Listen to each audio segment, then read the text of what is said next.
And we're good. And I'll let Sam in.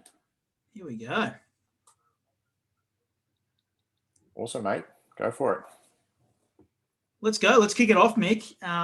What a exciting time this is, mate.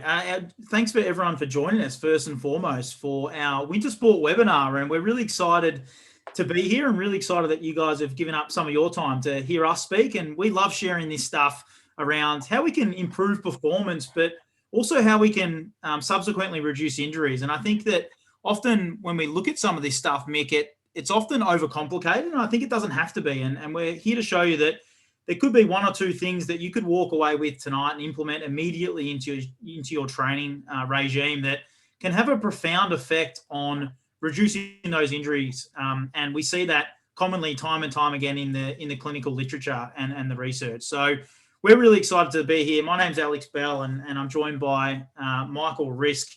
This is going to be a good one, Mick. I'm very, very excited for this. Thanks, mate. I'm pumped for the intro. And yeah, I really enjoy the improving performance part. I think we do that really well. And it's a unique thing that we do. And I'm keen to talk about the tech we use to do that a little bit later on as well. Absolutely. So just a quick little bit of housekeeping for everyone. If you go to the top right of your screen, if you join us on Zoom, we are pushing this to Facebook as well, and you'll see that on the iMove Physio page. But anyone on Zoom, if you go up to the top right and click View, you'll see a tab there where you can select side-by-side speaker, and it probably just makes it a little bit more optimal for your viewing experience. And we always like these to be interactive. So if you've got any questions, throw them in the chat box if you're on Zoom, and certainly drop them in the comments there on Facebook, because we want to hear your thoughts and we want to hear your questions and certainly give you our answers to some of them. So if anything does pop up, please go ahead and drop some things in the comments there, and we'll get to them. We're going to have our contact details as well as an exclusive offer at the end of the talk, so stay tuned for that, where we'll drop a link and also some other areas where you can find us. I think it's really important. We always say that we're an open book, and if you do have any questions that do pop up, and it might not be tonight, it might be after this talk and something pops up for you, please use us as that resource, and we know that we're here for you at all times. So drop them. Quick little bit about who we are. So yeah, my name's Alex Bell. I'm a physiotherapist, and I started a company called The Running Room around about 4 or 5 years ago, and I was really fortunate enough to meet the great man Michael Risk, who's presenting with me tonight, and I'm really grateful for that encounter that we had, Nick. I think it was at a coffee shop, and we got introduced to each other, and I think it was both that we were doing a lot of work in the community, and that's probably where our brands are really built. So yeah, we had a little coffee, and it was really organic kind of chat, and it was pretty soon after that I think we knew we had to do something together, and we started something I think within probably 2 months, Mick, after that.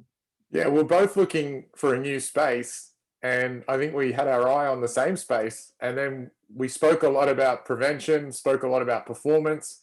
We spoke a lot about being in the community, actually supporting the gyms we work with, supporting the run clubs we work with, supporting the sports clubs we work with. And then we're like, effectively, we have the same core values. Let's just work together. Yeah. And I think we dodged a bullet, didn't we? We were going to take a space that closed down 3 months later. So how good's fate? And we landed at a pretty nice space there at Clovelly. So it was just meant to be, mate. All the stars aligned. And I think that really is what sets us apart, Mick. We've got a team that's built around helping people and active individuals, and that's really what we pride ourselves on. Anyone who loves to move, whether that's gym, swim, run, sport, whatever you want to do, is if you want to keep doing it to the best of your ability and stay injury free, we really pride ourselves on being the physios that keep you in the game. So we're probably not the people who you're going to come to and give you that advice where, hey, you've got to rest for 6 weeks and stop doing the things you love. Our motto has always been what can we do to keep you in the game safely? And what can we do to make sure that you leave our spaces in a better shape and performing better than you started with us? And I think that, the tech is really what allows us to get to the bottom of the root cause of someone's injury and really start to go, hey, this is where you are now, and this is where we want to get you to. And we can actually track the progress with that. And I think that's been probably an exceptional part of our success. 100%, mate. And I'll just take a moment here to say hello. We've got about 7 people on the Facebook. Could you drop a comment or drop an emoji in the comments? I've got my other eye on my phone, and I'll be engaging with you guys as we go. Let us know that we're coming through loud and clear. Just pop yes in the comments. And thank you to those joining us on the Zoom. And if you're watching this back later, feel free as you watch it to drop questions in there, because we're going to be monitoring this as we go. And we'll have a few downloads for you guys as well. Anyone involved in winter sport will have some downloads for you, so you can take this and apply it with your club. Very good. Let's get into it, mate. Let's get right into it. So tonight's agenda, we wanted to talk about non-contact sporting injuries. And I think it's a really important population or it's a really important topic to touch on, because although they're very, very common, they're somewhat preventable. And we're going to show you some really interesting studies and some really interesting ways in which you can implement things to reduce that risk of injury. And like I said before, it does not have to be complicated. That's going to be the takeaway from tonight. We can implement something straight away that's going to have a profound effect. So I want to know a couple of things. I think this first one's a little bit rhetorical, because we know that everyone's training or sport was impacted last year by COVID. There was obviously a bit of a layoff there between winter sport and training. And I wanted to touch on, let's just reflect here, and who's ever had an injury that required you to miss one or more games of your chosen sport. And then I would really like to know now, what injury have you had? And let's think about the most recent injury if you've got quite a long list. Drop that in the comments. So put it in the Zoom chat if you've ever had an injury and what injury was that. So whether it's a hamstring strain or an ankle sprain. And if you're on Facebook, throw it there in the comments as well. We want to know from you. Take 10 seconds just to write down what injuries you've had. I think I've had 2 ACL injuries in the past, Belly, and this season I keep having a recurring hamstring niggle. I know Mitch from Panania Clinic, it's his first season back at soccer, plus COVID. He's rolled his ankle a few times and he's also got hamstring niggles. And Sarunga ankle sprain, meniscus strain on Facebook comments. Yeah, and in the Zoom chat here, mate, we've got Hannah's had loads. So currently suffering from a bit of an Achilles niggle and multiple ankle sprains and also hamstrings. So we know that, often those injuries, they're common, but there is something we can do about them. And I think that's probably a preventative approach is the best way to take that. Just saying hi to East Hills Netball. They've joined us on Facebook. So because of COVID and the impact that had on our off season and potentially our preseason and how much training we got in, what the literature showed us, this was really well researched, that injuries actually went up 300% this season and in the early half of the season. So it's still a good time to address this. We're only halfway through the winter season, and we want you guys to take away that there's some things you can add in now to help prevent this number. So you're not in the minority if you're feeling niggles, and don't think it's because you're old. I think even the physios, myself, and our team members have torn hemis. Hey, East Hills Netball. So this is some data that came out. This is the Bundesliga, which is a German soccer league, right? So these guys are professional. They have a health team, a physio team, a sports doc. Their injuries went up to 0.84 a game, almost 1 per game this year, whereas all previous seasons it was 0.27 a game. So almost 1 a game, whereas before that they had to have 4 games before an injury popped up. And interestingly, in the NFL, they had 12 Achilles injuries in the preseason, whereas the average for a whole season was 8. So we can see that even at the top level where these guys have a full suite of health professionals and sports docs looking after them, something was impacted here. And it was the length of the preseason and not giving their body the time and space it needs to adapt. The really good news is you only have to do a couple of things mid-season right now to help prevent this. And the first one is the FIFA 11, which if you're involved in soccer or football, whatever you call it, this is a well-known program, but I'm also seeing netballers apply this really well. The Netball Association released their own version of this. What we found is if you implement this, your injuries will go down by 30 to 60%. And it's just a really simple series of dynamic movements, some springing exercises, some side-to-side hops, and simple exercises that we'd all be familiar with, like a squat, a land, and some lunges.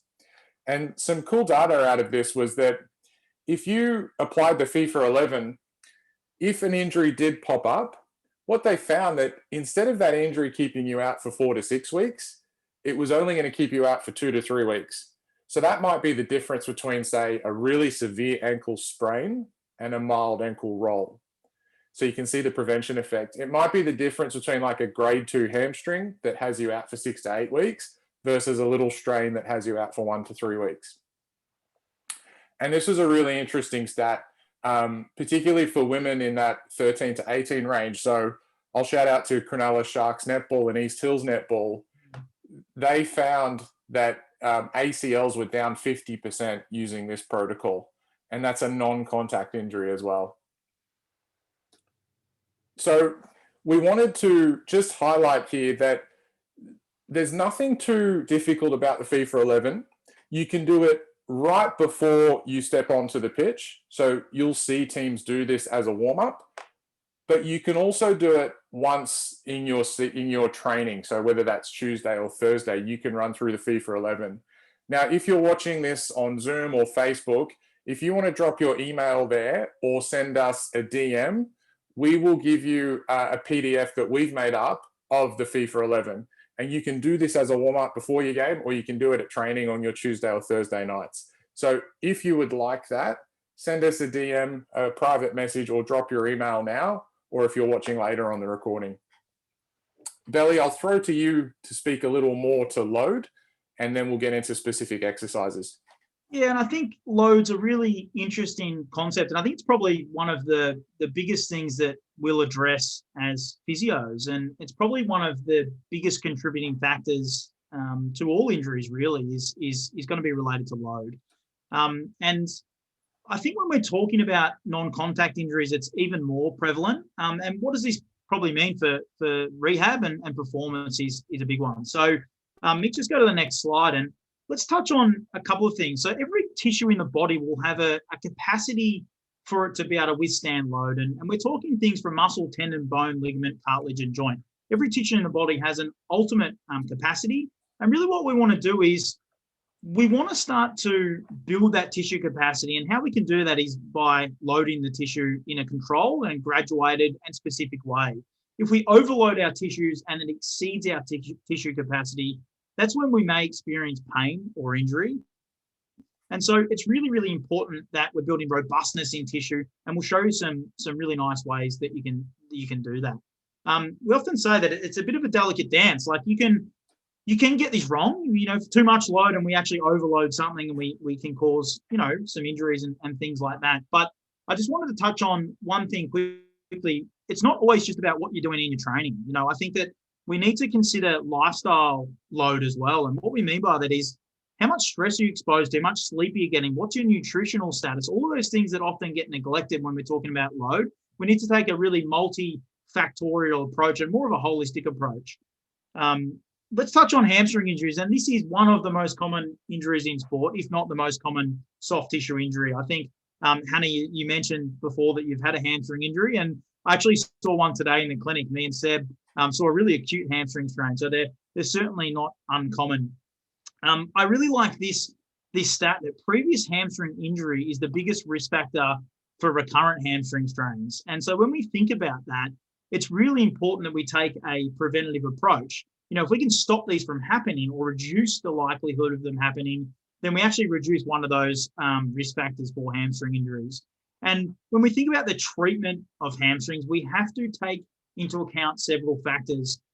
We need to look at how the hamstring works in a sporting context or in a more high velocity sporting environment. It's not just training at really slow loads or slow tempos. We need to look at how it works functionally. And I think that's really the approach that we would take to rehabilitating or prehabilitating these injuries.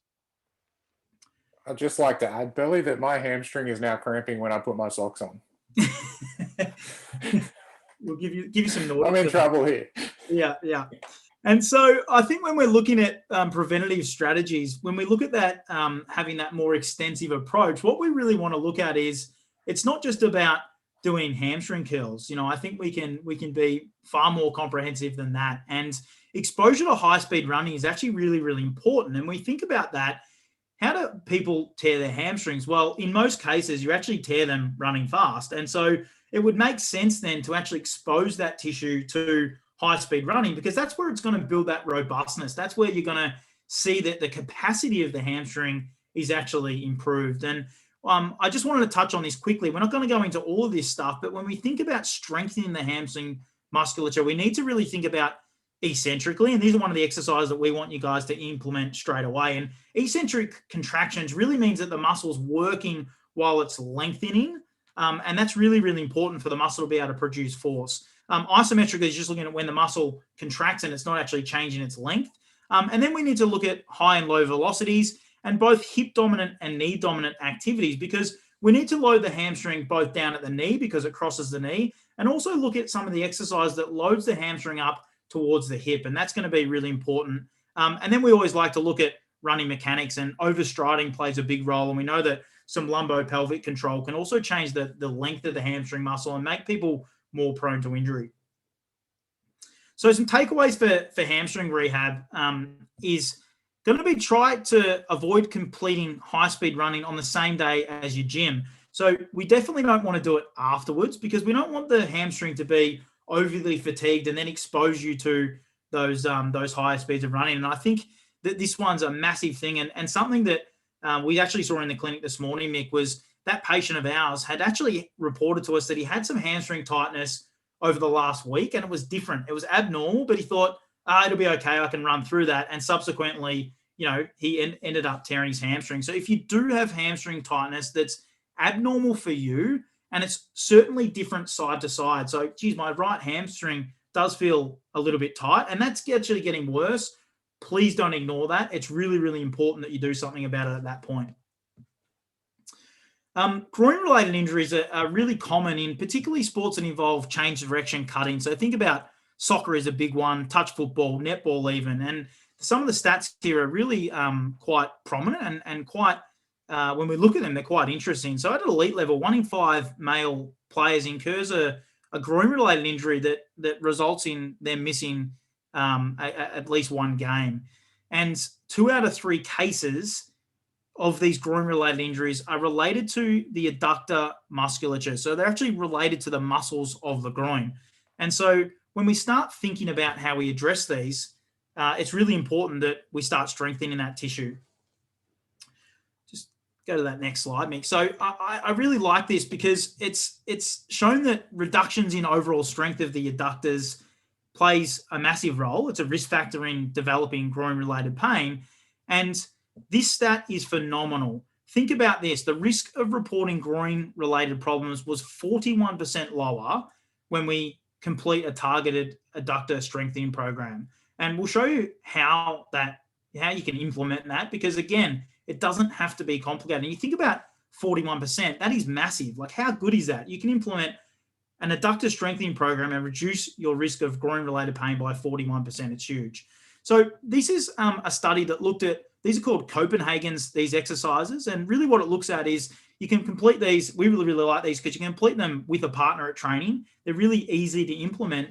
And it's actually a 3-stage approach. So if we want people to start at level 3, but if that's too difficult, we can go down to level 2. And if that's too difficult, we then go down to level 1, which is that just lying on the ground and completing this adduction exercise.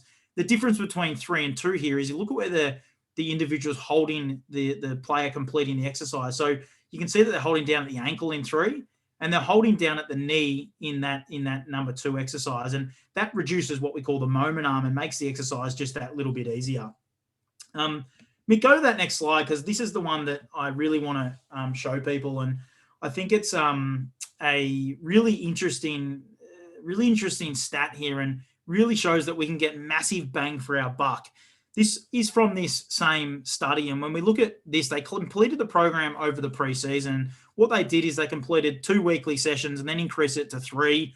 And they were just doing 1 set per side. And look at the reps here. So early in the preseason, they were doing 3 to 5 repetitions. Then they went to 7 to 10 and then 12 to 15. What I really want to highlight, though, is once people were in season, all we have to do to maintain this 41% decrease in groin-related injuries is complete 1 weekly session, complete 1 set left and right, and complete 12 to 15 repetitions.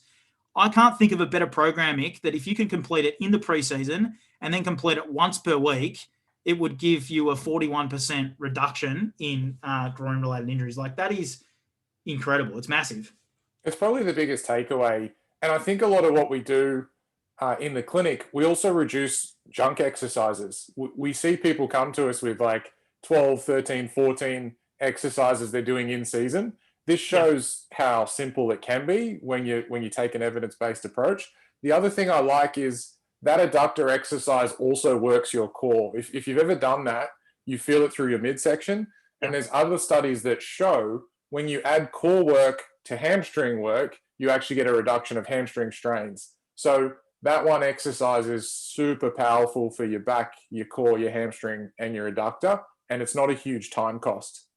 Yeah. And I think that's the biggest thing, isn't it, Mick? Like, too often we see that, the best exercise are the one that is the exercises that are done. And too often when we create, this long list of exercises for patients and athletes and throw it on top of an already busy week, then it just gets too hard to implement. So if we can keep it simple and get people doing the exercises that may give them the biggest bang for their buck, I mean, I think how really important is that to get people doing those things? 100%, mate. This is a video of those two exercises, and this is at our Coogee location with Ronan and Seb. So we'll just play this. I think Ronan's online, mate. Check out the pipes on Ronan here too. Yeah, he's Irish, so listen hard. Are Copenhagen's, and these are shown to decrease injury risk in your groins by up to like 41%. So a massive, massive decrease in injury risk. And so Sebby's going to help me demonstrate it. So he's going to lie down your ground. You're going to need a partner, so you want to partner up. And what we want to do is grab this top leg. We're going to pull up high at the knee, and then also further down, okay? And what we're going to do, Sebby's going to come up onto his elbow, and then he's going to lift this elbow, okay? So I'll just pause there, Belly. Seb is a strong, strong man, as you can tell by looking at him. But to make that easier, you could grab him more on either side of the knee. That's the level 2, right? And to make that harder, we could grab him up around the ankles. Yeah, absolutely. Okay. With this, as we said, we can incorporate this into our training sessions or even on our other days off. Okay. With this, we're going to go for 2 sets of 6, and we're going to go each leg, so each side. Okay. Our next exercise that we have, as we said, is going to target hamstrings. Okay, and this is called our Nordics, hamstring Nordics. Okay. These are shown to decrease injury risk by up to 51%, so again, even higher, which is really, really good for decreasing injury risk. Okay, so Sebby's going to help me out here again. He's just going to do a kneel down. If you're on the pitch or the grass, should be all right. You've just got a foam pillow just to kind of help with that. So what you're going to do, we're going to hold down here at the heels or at the ankles, and Sebby's going to just slowly resist down, as slow as you can, and control that, and then drop, and then push back up, okay? All the way down, slowly, and back up, okay? Now, that's a really hard exercise. If you've never done that before, a few things you can do is you could have a bed or your couch here halfway, so you would only drop to about 45 and have a support. And you can see Seb gets his hands ready quite early so we don't face plant. But what's happening there is we're using our hamstrings as they're lengthening. And that's a similar action to running, because when we're in the swing phase of running, our hamstrings are lengthening. And that's what you were describing earlier, Burley, about picking the right exercise. As an example of what not to do, doing a hamstring curl may not necessarily help you prevent hamstring injuries if you're a netball or a soccer player. This actually is using the hamstring in the same way we use it when we're sprinting.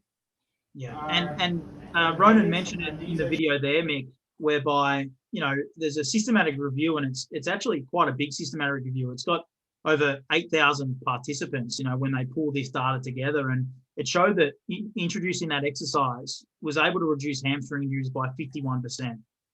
That is phenomenal. And I think just the takeaway with that exercise, and we can send this guy through to you as well, is you will be a little bit sore after that. You will feel that in your hamstrings, particularly if you haven't done them before. They're a really difficult exercise, really high level. And so it's normal to feel some post-exercise soreness in the hamstring. So what I would say is start slow and start with really low repetitions. Like you might only start with 2 sets of 6 repetitions of that exercise because it is very difficult. And so the 2 takeaways really from today are those 2 exercises. When would you add that in, Belly? Would you add that in on like a Tuesday training session once a week? Yeah, I think that's probably, if you haven't had this, because we are mid-season, we don't want to, like we said, we don't want to add too much excessive load. So I think that would be really nice. And you'll actually see that those exercises are in as part of that FIFA 11 warm-up anyway. And so, yeah, I think before training would be not a bad way to go there. And I'd probably start with once a week just to start off, particularly if you're not used to this kind of load and haven't done a lot of that. But the last thing we want to do is overload that tissue. Awesome, mate. We'll wrap up in about 5 to 10 minutes, and we're just going to finish on what makes us a little bit unique. We spoke about at the start was prevention and performance, and we've got this really cool tech in our clinic called Axit. And what that does is it actually allows us to measure each muscle left to right and the power that that muscle produces. And this is elite level data testing. This, you could previously only do this at, say, the AIS or ANSW, but we've invested in this tech and we've got it in the clinic, and we can do it with you and with your club, and we can do it quite quickly. And it's actually a lot of fun because it shows you your data live on the iPad, so you can watch it live as it happens. And I'll just play this video so you get a bit of an insight as to what that testing looks like. If you're all right, I'll just take it to the end. So Mitchy here has had a hamstring injury, and we're going to test his strength using the pull-it device. We've already tested his right side, so we're going to test the left now. So we'll instruct him to pull on the device, starting now. So pull, 2, 3, stop. Pull, 2, 3, stop. And looking on the tablet, last one, pull, 2, 3, stop. And we stop the tablet, and then we'll be able to see there is a difference of only about 4% right versus left. So to help. That's amazing data to get live, and you'll get a live force curve where we can see the rate of force that you produce, but also the maximum amount of force that you can produce. So if you've ever had any niggles or any muscular tears or strains, the chances are in the last 5 to 10 years, you've probably never had a proper strength test done. And what we see is a lot of people who are relatively healthy potentially had an injury a long time ago. They still have deficits left to right of greater than 10%. And that in itself is going to predispose you. I'm going to show you another example of that. And this is a drop jump test, which is helpful for preventing ACLs and helpful for preventing ligament injuries in your knee or twisting injuries in your knee. And it's called the drop jump test.